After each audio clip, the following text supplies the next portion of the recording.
Buenas noches amigos, bienvenidos a la emisión estelar del Noticiero Nacional de Televisión con las noticias más importantes de este miércoles. Buenas noches, Froilán Arencibia y Giselle Filiutelles les damos la bienvenida. De inmediato nuestros titulares. Victoria de Cuba en la ONU. Aprueba Asamblea General resolución que exige el fin del bloqueo impuesto por los Estados Unidos a Cuba con 184 votos a favor, 2 en contra y 3 abstenciones. Celebran personalidades y organizaciones internacionales victoria de Cuba en la ONU. Realizará este jueves la Alianza Bolivariana para los Pueblos de Nuestra América, Tratado de Comercio de los Pueblos ALBA TCP, su 19ª cumbre de jefes de Estado y de Gobierno. Desde hace más de 20 años, Cuba reclama ante Naciones Unidas el cese del injusto bloqueo económico impuesto por Estados Unidos. La Asamblea General de la ONU una vez más adoptó hoy, con el apoyo de 184 de sus Estados miembros, una nueva resolución que pide el fin del bloqueo económico, comercial y financiero impuesto por Estados Unidos contra Cuba. En la votación se registraron 3 abstenciones, las de Colombia, Brasil y Ucrania, y los votos en contra solo de Estados Unidos e Israel, quienes quedaron aislados ante el reclamo de la mayoría de la comunidad internacional. Ante estos resultados, el primer secretario del Comité Central del Partido Comunista de Cuba y presidente de la República, Miguel Díaz-Canel Bermúdez, expresó en su cuenta oficial de Twitter que volvimos y volveremos a la Asamblea General de Naciones Unidas mientras exista el bloqueo, porque respetamos a la comunidad internacional tanto como la desconoce e irrespeta el imperio. Las preocupaciones de Estados Unidos sobre los derechos humanos en Cuba no son legítimas, afirmó el representante permanente de Cuba ante Naciones Unidas, Pedro Luis Pedroso Cuesta, en réplica a la declaración del representante estadounidense. El bloqueo genocida de Estados Unidos contra Cuba, 29 años de rechazo mundial en Naciones Unidas. Y aún así, todavía hay quien se presta para defender esa política obsoleta, a pesar de saber que está solo en un terreno minado.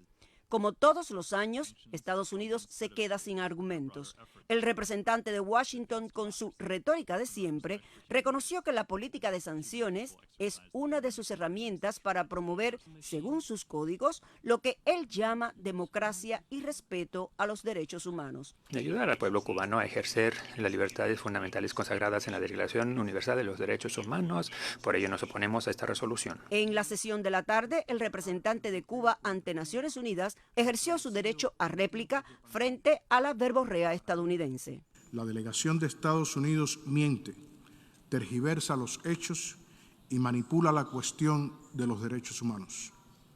El bloqueo no tiene justificación. Es contrario a los propósitos y principios de la Carta de las Naciones Unidas. Viola el derecho internacional. Es el principal obstáculo al desarrollo de Cuba. Dificulta la respuesta y recuperación ante la COVID-19 y constituye una violación masiva, flagrante y sistemática de los derechos humanos de nuestro pueblo.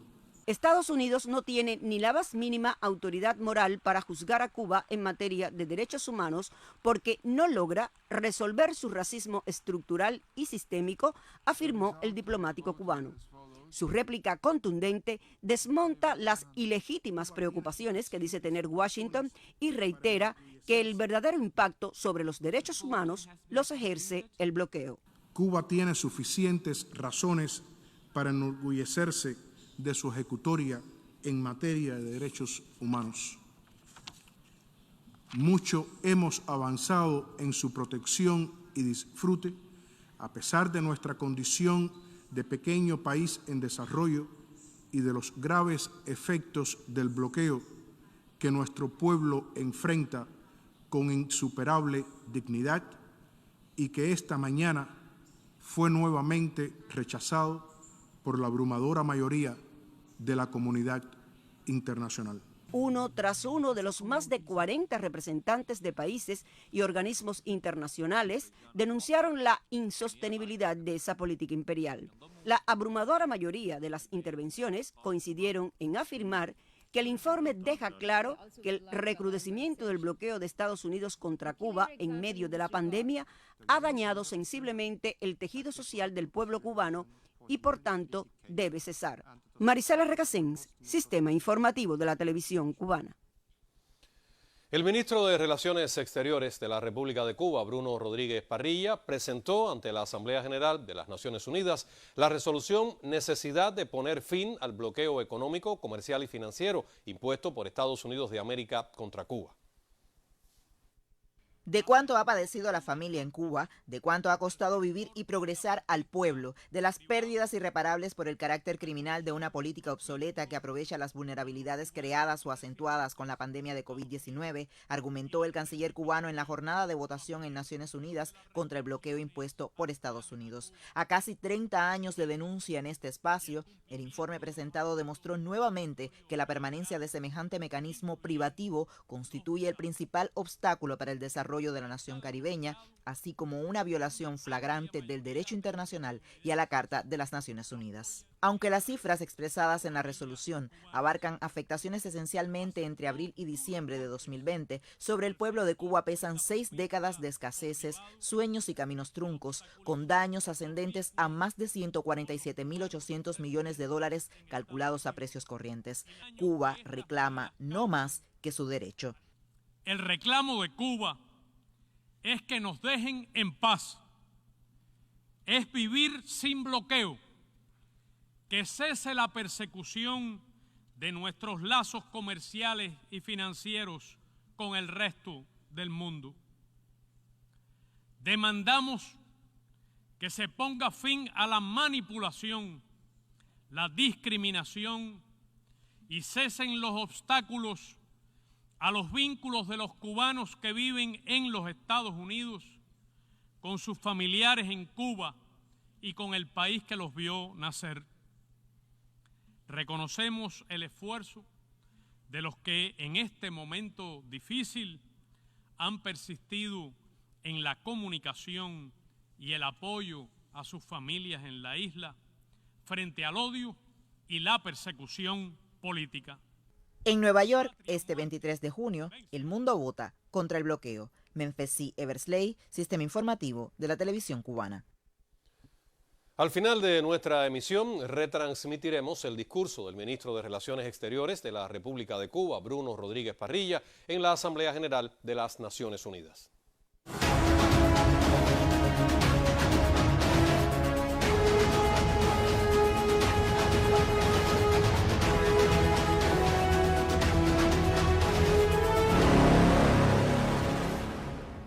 El Ministerio de Salud Pública reportó hoy la mayor cifra de contagios en un día, 2.055 personas positivas a la COVID-19.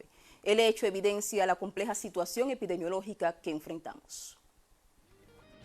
Pese a las severas incidencias del bloqueo de Estados Unidos en el sector de la salud de Cuba, fueron procesadas más de 30.000 pruebas y los resultados muestran un complejo escenario epidemiológico marcado por la cifra más alta de contagios registrada en la mayor de las Antillas desde que se reportaran los primeros casos de COVID-19.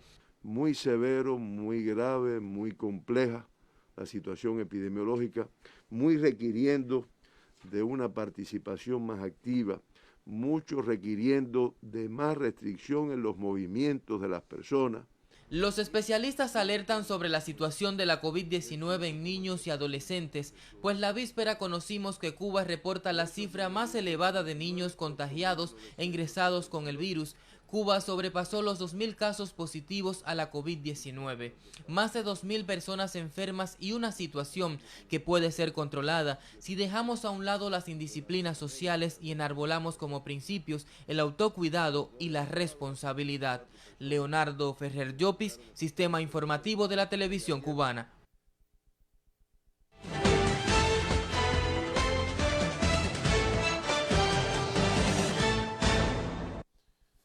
El bloque integracionista Alianza Bolivariana para los Pueblos de Nuestra América, Tratado de Comercio de los Pueblos, ALBA-TCP, celebrará este jueves su 19ª cumbre de jefes de Estado y Gobierno en un escenario geopolítico marcado por el impacto económico y el daño humano que ha ocasionado la pandemia de la COVID-19.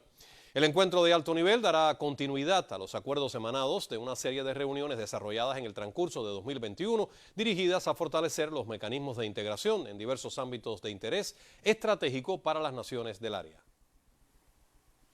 Un amplio respaldo internacional ha tenido en los medios de prensa internacionales la condena en la Asamblea General de la ONU al bloqueo de Estados Unidos contra Cuba. Los titulares en numerosos países destacan los resultados de la votación en la que 184 países estuvieron a favor del fin de esa política genocida contra nuestro país. La reciente condena de la comunidad internacional al bloque de Estados Unidos contra Cuba acapara titulares en todo el mundo. Hispan TV destaca que se trata de una mayoría abrumadora. Explica en su nota que con 184 votos a favor se condenó en la ONU el bloqueo de la nación norteña a la mayor de las Antillas. Russia Today resalta las declaraciones del canciller cubano Bruno Rodríguez Parrilla, donde deja claro que el mundo dijo no a la agresión y a las políticas fracasadas de Estados Unidos contra nuestro país. En los espacios televisivos, analistas dieron su punto de vista sobre el tema. Esta jornada, la Asamblea General de la ONU votó sobre la necesidad de poner fin al bloqueo de Estados Unidos contra Cuba. Diarios y medios de televisión venezolanos se hicieron eco del hecho. El sitio digital de BTV subraya que la genocida política es la más larga de la historia contemporánea. El efecto acumulado en materia económica es superior a los 144.000 millones de dólares. Telesur también dio a conocer al mundo la victoria de Cuba, pues bajo el mandato de Donald Trump se impusieron al menos 243 medidas coercitivas que aún permanecen inalteradas en la administración de Joe Biden. Por su parte, el presidente venezolano Nicolás Maduro escribió en su cuenta en Twitter que una vez más el mundo rechaza la agresión imperial contra la isla de la dignidad, nuestra Cuba heroica. También el presidente de Bolivia, Luis Arce, y el expresidente de Brasil, Luis Ignacio Lula da Silva, declararon en sus redes sociales que una vez más el mundo demanda el fin del bloqueo.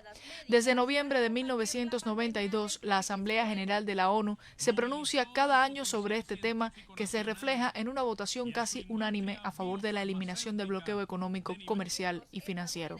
Karina del Valle, Sistema Informativo de la Televisión Cubana. Y desde la sede de Nueva York, la Asamblea General de la ONU fue escenario del rechazo internacional a la imposición de medidas unilaterales de Estados Unidos contra Cuba. Una política que no muestra señales de cambio con el nuevo gobierno de Washington. Con el análisis sobre lo que sucedió hoy en Naciones Unidas, la periodista Diana Valido. Buenas noches, Diana, adelante. Hola, muy buenas noches para ti, Giselle. Así es, desde que comenzó la pandemia en nuestro país, los cubanos hemos tenido que reponernos doblemente al miedo por la enfermedad y a la necesidad que significa cada día conseguir cuestiones básicas para la vida. Un cubano emplea gran parte de su día en pensar cómo hará mañana para comprar esto o aquello, entre la incertidumbre de las colas y el desabastecimiento. Y en gran parte, ese desabastecimiento agudizado en los últimos 12 meses es el resultado de las medidas que se tomaron durante el gobierno de Donald Trump y que siguen inamovibles desde que Joe Biden asumió el poder.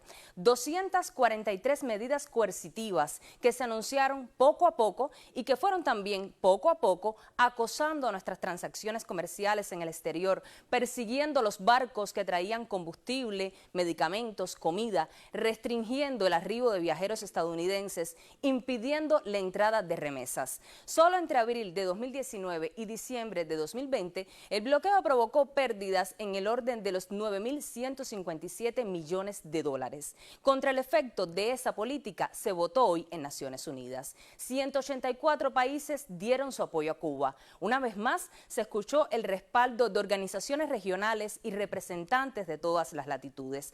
Cada uno expresó en sus idiomas, desde su visión, cómo perjudica ese conjunto de medidas económicas, financieras y comerciales mantenidas por más de 60 años desde el mayor imperio del mundo contra esta nación. Desde 1992, Cuba recibe el apoyo casi mayoritario de la comunidad internacional en Naciones Unidas. Y si bien la resolución que se aprueba no es vinculante, sí tiene un efecto de respaldo internacional para nuestro país y en similar medida de rechazo para Estados Unidos. No existe forma de interpretar lo que Estados Unidos llama sanciones como una estrategia que ayuda al pueblo cubano. De ninguna forma ayuda que no puedan llegar a Cuba suficientes ventiladores pulmonares mecánicos, mascarillas, kit de diagnósticos, los reactivos y otros insumos para el manejo de la enfermedad, por solo poner algunos ejemplos. No ayuda que a solo 9 días de dejar la presidencia, Trump designara a nuestra nación como un Estado patrocinador del terrorismo, cuando somos nosotros quienes hemos sufrido el terrorismo de Estado. Y al ponernos en esta lista se adjunta la posibilidad de sancionar a personas y países que intenten comerciar con nosotros, que es el verdadero objetivo de la medida. Por eso y por las otras tantas razones que expresó el canciller en la Asamblea, se votó hoy. Porque Cuba pueda vivir sin bloqueo, porque decidir vivir en esta isla no sea una sentencia de castigo que se dicta a solo 90 millas y recibe en su mismo suelo cada año el rechazo casi unánime de todo el mundo. Así me despido. Nos vemos mañana. Muchas gracias, Diana. La historia de Cuba en las Naciones Unidas, por cierto, se remonta al propio año 1945, como una de las naciones que fue fundadora de la organización. Luego del triunfo de la revolución, el 1 de enero de 1959, la mayor de las Antillas ha participado activamente en las comisiones de trabajo y los debates de la Asamblea General de la ONU. La memoria recoge varios hitos trascendentales en estas 6 décadas que evidencian la continuidad de una política exterior de principios. La periodista Marisela Recasens lo resume en el siguiente informe. La voz de Cuba en Naciones Unidas mantiene su vitalidad. Resuena en el hemiciclo de Nueva York en nombre de las causas justas contra el imperialismo, a favor de la paz y la solidaridad internacional. Las intervenciones y discursos del Che, Fidel y Raúl en la Asamblea General están recogidas entre las más trascendentales en la historia de ese organismo multilateral. Cuentan los conocedores que aquella primera comparecencia de Fidel en la ONU el 26 de septiembre de 1960 sentó pautas de una oratoria de denuncia contra los principales problemas que aquejan a la humanidad. 2 párrafos entre muchos de un discurso de 4 horas y media confirman la vigencia de sus fundamentos. Desaparezca la filosofía del despojo y habrá desaparecido la filosofía de la guerra. Desaparezcan las colonias, desaparezca la explotación de los países por los monopolios, y entonces la humanidad habrá alcanzado una verdadera etapa de progreso. Otras 3 veces estuvo Fidel en Naciones Unidas para participar en sus periodos de sesiones, en 1979, 1995 y en el 2000, todas marcadas por la coherencia histórica de una política exterior de principios, refrendada por Raúl en 2015 a propósito de celebrarse el 70 periodo de sesiones de la Asamblea General de la ONU. Podrá encontrar siempre la comunidad internacional con la sincera voz de Cuba frente a la injusticia, la desigualdad, el subdesarrollo, la discriminación y la manipulación, y por el establecimiento de un orden internacional más justo y equitativo, en cuyo centro se ubique realmente el ser humano, su dignidad y bienestar. Cuba destaca en ese escenario multilateral por compartir y socializar sus modestas experiencias en los más disímiles ámbitos, por promover o coauspiciar proyectos de resolución como los derechos del niño, derecho a la alimentación, derechos humanos y derecho al desarrollo sostenible. El podio de Naciones Unidas ha sido también tribuna y voz de los pueblos, desde donde Cuba ha condenado el uso de medidas coercitivas unilaterales como el ilegal bloqueo comercial y financiero impuesto por Estados Unidos durante más de 6 décadas. La Cuba en nombre de la cual hablo hoy es orgullosa continuadora de esa política independiente, soberana, fraternal y solidaria con los pobres de la tierra, productores de toda la riqueza del planeta, aunque el injusto orden global los castigue con la miseria, en nombre de palabras como democracia, libertad y derechos humanos que los poderosos en la realidad han vaciado de contenido. Ha sido emocionante hablar en la misma tribuna donde hace hoy 58 años atrás Fidel expresó verdades tan poderosas que todavía nos estremecen frente a los representantes de las más de 190 naciones que, rechazando chantajes y presiones, cada año llenan la pizarra de votaciones de dignos símbolos verdes de aprobación a nuestra demanda de fin de bloqueo. El mantenimiento de esa política genocida ignora el respaldo mayoritario de la comunidad internacional y de la opinión pública estadounidense.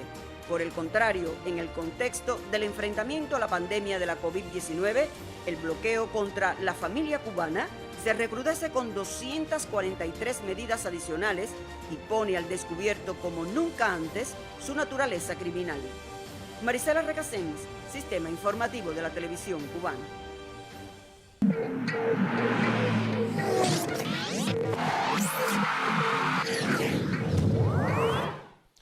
Buenas noches. Cuba tomará parte desde el venidero viernes en el Campeonato Panamericano de Ciclismo de Pista, señalado para la ciudad peruana de Lima, hasta el día 29 del presente mes. La delegación cubana, que concursará en uno y otro sexo, estará liderada por las reconocidas medallistas continentales Lisandra Guerra, Marlies Mejías y Yudelmis Domínguez. De acuerdo con el programa de competencias, en la fecha de apertura habrá acciones en la persecución y velocidad por equipos, así como en scratch. Este miércoles, el cierre de las inscripciones dejó a 164 pedalistas de 20 países, quienes no solo irán por medallas, sino también a la conquista de pasaportes para los primeros Juegos Panamericanos Juveniles a celebrarse en Colombia este año. En el fútbol, el campeón del mundo Francia y el titular europeo Portugal igualaron hoy a 2 goles en el partido de la jornada en la Eurocopa. Tanto el francés Karim Benzema como el luso Cristiano Ronaldo se anotaron doblete, este último convertido ahora en el máximo artillero a nivel de selecciones en la historia, con 109 dianas. En el otro desafío del grupo de la muerte, Alemania también empató con susto ante Hungría a 2 dianas. En el apartado E, Suecia dispuso de Polonia 3-2 y España le puso una manita a Eslovaquia 5-0. En la Copa América, esta tarde Ecuador logró una importante igualada a 2 ante Perú. En estos momentos se enfrentan Brasil y Colombia. Hoy correspondió el descanso en esta llave B a Venezuela. Así me despido. Hasta un próximo encuentro. Feliz noche para ti, Dulier. Y el primer secretario del Comité Central del Partido Comunista de Cuba y presidente de la República, Miguel Díaz-Canel Bermúdez, recibió las cartas credenciales de 10 nuevos embajadores en ceremonia realizada en la mañana de este miércoles en el Palacio de la Revolución. Le acompañó el ministro interino de Relaciones Exteriores, Marcelino Medina González. Al recibir las cartas que acreditan al excelentísimo señor Flavio Amaury Rondón de Jesús como embajador de la República Dominicana, el presidente cubano destacó la disposición de su gobierno a continuar desarrollando las históricas relaciones que unen a ambos países en las más diversas esferas, en particular la cooperación en organizaciones y entidades del contexto regional como la Asociación de Estados del Caribe y la CELAC. Miguel Díaz-Canel expresó su satisfacción al recibir al nuevo embajador de la República de El Salvador, excelentísimo señor David Humberto Cruz Rodríguez, y abogó por avanzar en el desarrollo de los lazos entre las dos naciones. El excelentísimo señor Behbi Esgel Etensel es el nuevo representante diplomático de la República de Turquía. Al darle la bienvenida, el presidente cubano recordó la visita del líder histórico de la revolución, Fidel Castro Ruz, a ese país y la del jefe de Estado de la Nación Europea, Recep Tayyip Erdogan, a La Habana. Ambos resaltaron las grandes potencialidades existentes en los vínculos bilaterales y la voluntad de sus gobiernos para fortalecerlos y diversificarlos. Con el afecto con que se recibe un amigo, saludó el mandatario al nuevo embajador de la República Argentina, excelentísimo señor Luis Alfredo Ilárregui, quien aprovechó la oportunidad para felicitar a los cubanos por los resultados de eficacia obtenidos por sus candidatos vacunales. Hubo coincidencia en que el momento es propicio para potenciar los lazos entre ambos países y retomar viejos proyectos de colaboración. El excelentísimo señor Benaoyaga Bernard Mese Okoyen es el nuevo embajador de la República Federal de Nigeria. Al entregar sus cartas credenciales, ratificó que ese país africano continuará apoyando la causa cubana en todos los ámbitos y aseguró que dedicará su esfuerzo a fortalecer las relaciones bilaterales durante su estancia en La Habana. También abogó por impulsar y profundizar los lazos de cooperación el excelentísimo señor Roberto Velano, embajador de la República Italiana, quien expresó su gratitud por el trabajo que brigadas médicas cubanas realizaron en ese país durante los momentos más complejos de la pandemia de COVID-19. Miguel Díaz-Canel recibió también las cartas credenciales del excelentísimo señor Maher El Adawi, embajador de la República Árabe de Egipto, un país al que nos unen más de 7 décadas de relaciones y con el que Cuba comparte intereses comunes en diferentes foros de concertación de las naciones del sur, como el Grupo de los 77 más China y el Movimiento No Alineado. Aprovechó la oportunidad para enviar un saludo a su presidente, Abdel Fattah el-Sisi. De amigos confiables en los momentos difíciles, calificó al gobierno y pueblo cubanos el nuevo representante diplomático de la República Islámica de Irán, excelentísimo señor Seyed Mohammad Hadi Sobhani. Al entregar sus cartas credenciales, ratificó la voluntad de Teherán de expandir las relaciones económicas y comerciales y fortalecer la cooperación en esferas como la biotecnología y la energía. Al saludar al nuevo embajador de Japón, excelentísimo señor Hirata Kenji, el presidente destacó los fuertes lazos de amistad que nos unen con esa nación asiática, a la que los cubanos admiran por su milenaria cultura, su desarrollo, disciplina y organización. Resaltó el enorme esfuerzo realizado por ese país para organizar los Juegos Olímpicos y ratificó su confianza de que serán un éxito a pesar de las difíciles condiciones impuestas por la pandemia. El diplomático nipón transmitió al gobierno de la nación caribeña un mensaje de solidaridad del emperador Naruhito. Miguel Díaz-Canel dio también la bienvenida al nuevo embajador de la República de Irak, excelentísimo señor Qasim Asker Hassan Ali, quien aseguró que ambos países tienen los recursos, condiciones y voluntad para recuperar el nivel de sus relaciones bilaterales, las que calificó de históricas. Una aseveración con la que coincidió el mandatario cubano, quien envió saludos a las máximas autoridades de esa nación árabe. El presidente agradeció a los nuevos embajadores el apoyo de sus respectivos gobiernos al reclamo de Cuba contra el bloqueo estadounidense y les ratificó que contarán en todo momento con el apoyo necesario para el exitoso cumplimiento de sus misiones. Héctor Martínez, Sistema Informativo de la Televisión Cubana. El programa Hacemos Cuba analizará esta noche los elementos esenciales del anteproyecto del Código de Procesos que será sometido a debate en la Asamblea Nacional del Poder Popular durante la sesión ordinaria del mes de julio. Participará como invitada la vicepresidenta del Tribunal Supremo Popular, Fara María Saucedo Pérez.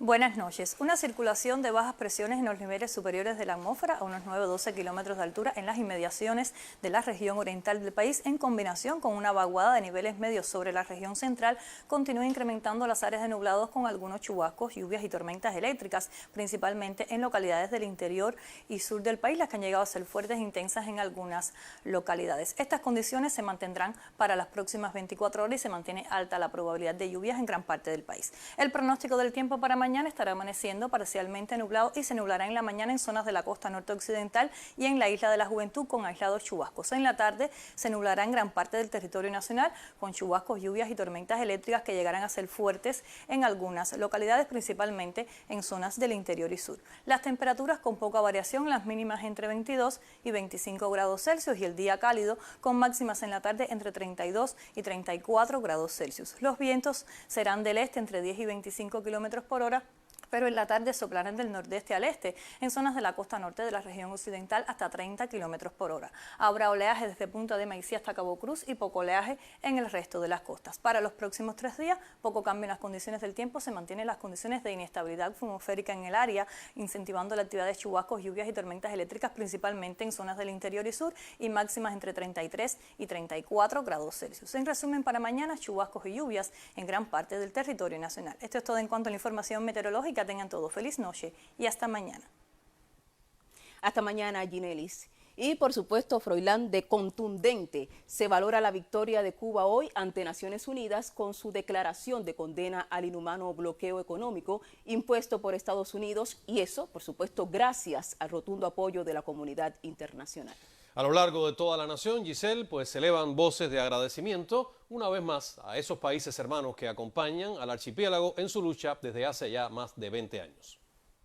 Hemos seguido en la mañana de hoy las intervenciones de diferentes países del mundo y la unidad mundial ha estado al lado de Cuba. Hoy el mundo demostró que está con Cuba, como Cuba, siendo una pequeña isla bloqueada, hoy tiene 5 candidatos vacunales. Yo creo que es muestra de lo que puede hacer una revolución cuando se trabaja con el ser humano y para el ser humano. Estamos muy orgullosos de esta nueva victoria que hemos tenido en las Naciones Unidas en contra del bloqueo.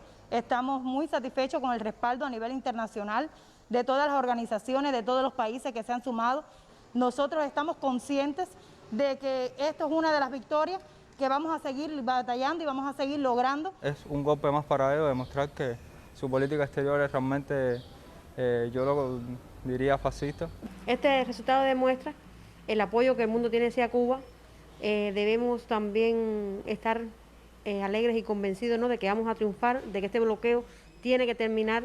Queda reafirmado una vez más la condena del mundo entero a este acto genocida que clasifica como el genocidio más largo de la historia. Nosotros reafirmamos que esta política es injusta, es obsoleta, que es genocida y por lo tanto debe cesar. Desde hace 60 años nosotros estamos siendo bloqueados y todos los días el pueblo cubano busca la manera, busca la forma, el método y la ha encontrado de mantenernos firmes, de mantenernos aquí. No se puede pensar todo aquello que nos falta en la realidad cubana contemporánea sin ubicar al bloqueo como una de sus causas fundamentales. No es la única causa de nuestros problemas, pero es una causa importante y es un ejercicio de rigor entender que existe y que nos hace la vida difícil en los más disímiles aspectos de nuestra dinámica cotidiana. Es decir, el bloqueo está en la vida de los cubanos de a pie y realmente es una dinámica muy compleja y que merece ser denunciada contundentemente, como hacemos los cubanos y como hace el mundo sistemáticamente. Lo más importante de todo es que ni el bloqueo ni ninguna sanción impuesta por el gobierno norteamericano nos va a derrotar como revolución, como ciudadanos, como cubanos. Estamos bloqueados, se nos dificultan muchas cosas, pero seguimos, seguimos adelante y seguimos buscando la manera de fomentar el desarrollo, de fomentar la ciencia, de fomentar la práctica de estas, y creo que es la actitud correcta, no escudarnos en el estamos bloqueados. O sea, estamos bloqueados, pero lo estamos intentando y sí, lo estamos logrando también. La votación que se acaba de hacer, 184 a favor, está diciendo que el mundo dice no al bloqueo. Queremos que nos dejen trabajar, cambiar las cosas que hay que cambiar, perfeccionar, hacer lo que nos toca. Pero con el bloqueo siempre se hace todo más difícil. No obstante, no han podido. 60 años y aquí estamos. Cuba es una palabra muy diferente al bloqueo. Cuba se parece más a victoria.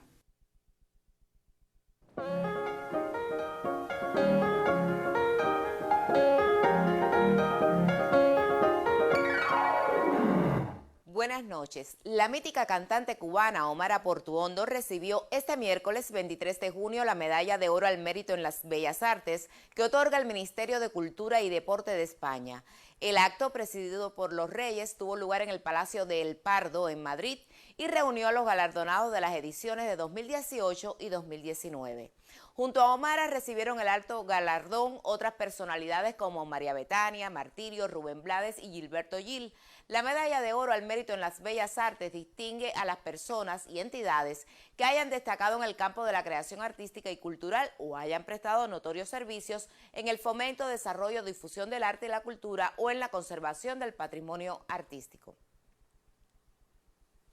Y la enseñanza artística se suma a las acciones de intervención sanitaria en la capital cubana, desde el quehacer de estudiantes y profesores. Un equipo de este noticiero visitó el Conservatorio de Música Amadeo Roldán y captó detalles del proceso. Mientras La Habana continúa con su intervención sanitaria contra la COVID-19, los creadores se suman desde las distintas manifestaciones al empeño. En el Consejo Popular Los Sitios de Centro Habana, las aulas del Conservatorio Amadeo Roldán funcionan como salas de espera luego de administrada la dosis del candidato vacunal Abdala. Entonces sucede que estudiantes y profesores de este centro de enseñanza ofrecen su arte. Las presentaciones de hoy tuvieron como sello la cubanía. Una pieza como La tarde de Cindo Garay fue ejecutada en violines por Dagoberto y Loreta González.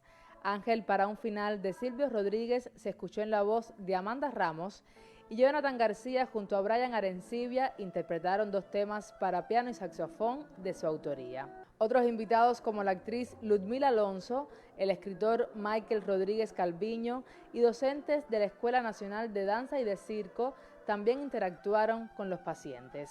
Iniciativas que por estos días enlazan el arte y la salud. Omairi Lorenzo, Sistema Informativo de la Televisión Cubana. Con este reporte concluyen las culturales. Cuídese mucho. Buenas noches. Buenas noches para ti, Dafne. Y desde que el 3 de febrero de 1962, el presidente norteamericano John Kennedy firmó la orden ejecutiva 3447, generaciones de cubanos han padecido las consecuencias del bloqueo económico, financiero y comercial. Si a quienes han gobernado Estados Unidos en los últimos 60 años les hubiera importado el pueblo cubano, hace mucho tiempo no existiría el bloqueo a Cuba. Si les preocupara el bienestar de los niños, la calidad de vida de los ancianos, si verdaderamente desearan la estabilidad de las familias cubanas, la prosperidad de los trabajadores por cuenta propia, el desarrollo armónico del país, hace mucho tiempo que esa política de crueldad hubiera desaparecido o la hubieran flexibilizado en actitud humanitaria por la pandemia, pero no. Eso no ha ocurrido porque no les importan ni los niños, ni los ancianos, ni que prosperen las familias, ni los emprendedores cuentapropistas. Con el bloqueo, Estados Unidos siempre ha pretendido revertir el sistema político cubano para recuperar su posición en Cuba antes del 59, cuando la historia demuestra que tampoco le importaban los niños, ni los jóvenes, ni los viejos, ni las familias pobres e ignorantes, ni nunca hablaron de que Batista violaba los derechos humanos, porque eso les aseguraba su plaza en este archipiélago. Entonces, si no les interesa a la gente de este país, son las tierras cubanas lo que les interesa, el níquel, el maravilloso destino turístico que Cuba representa, es el desarrollo de la industria biofarmacéutica, la infraestructura de salud, o será la mano de obra barata que ellos piensan los cubanos podrían ser, o nuestro tabaco, o la posición estratégica de Cuba a la entrada del Golfo, y quién sabe si hasta nuestro magnífico ron lo que les importa. Lo que es seguro es que no están preocupados por el pueblo, al que han hecho sufrir y enfrentar el genocidio más largo de la historia. Quizás sea el ejemplo de dignidad y valentía que representan para el mundo los cubanos lo que desean que desaparezca. Pero eso es herencia y viene en sangre, y ningún bloqueo lo puede borrar. Gladys Rubio, Sistema Informativo de la Televisión Cubana. A continuación, retransmitimos el discurso del ministro de Relaciones Exteriores de la República de Cuba, Bruno Rodríguez Parrilla, ante la Asamblea General de las Naciones Unidas.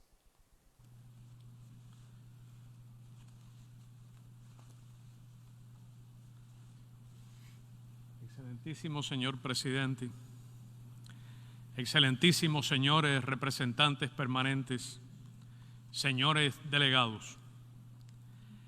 En el año 2020, Cuba, como el resto del mundo, tuvo que enfrentar los desafíos extraordinarios de la pandemia de COVID-19. El gobierno de los Estados Unidos asumió el virus como aliado en su despiadada guerra no convencional.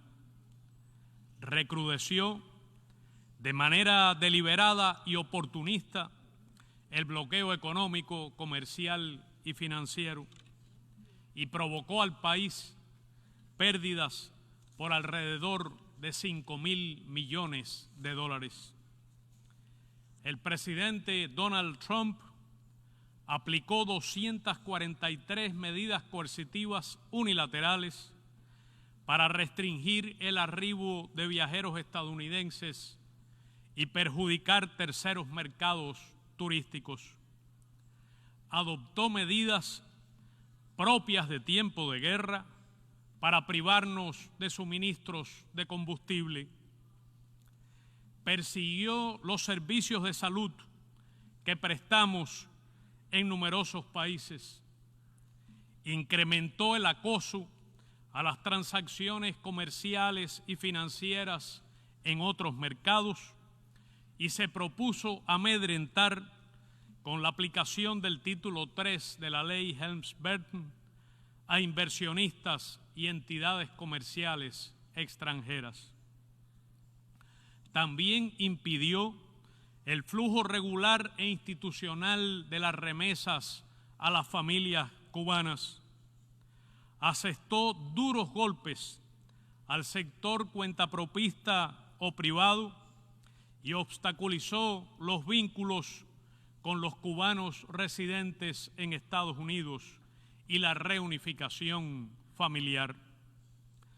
Todas estas medidas se mantienen hoy vigentes y en completa aplicación práctica y, paradójicamente, van conformando la conducta del actual gobierno estadounidense justamente en los meses en que Cuba ha experimentado el mayor incremento de infectados, el número más alto de fallecidos y un efecto económico superior de la COVID-19. La plataforma de campaña del Partido Demócrata prometía a los electores revertir rápidamente las acciones tomadas por el gobierno de Donald Trump, en particular la eliminación de las restricciones a los viajes a Cuba, las remesas y el cumplimiento de los acuerdos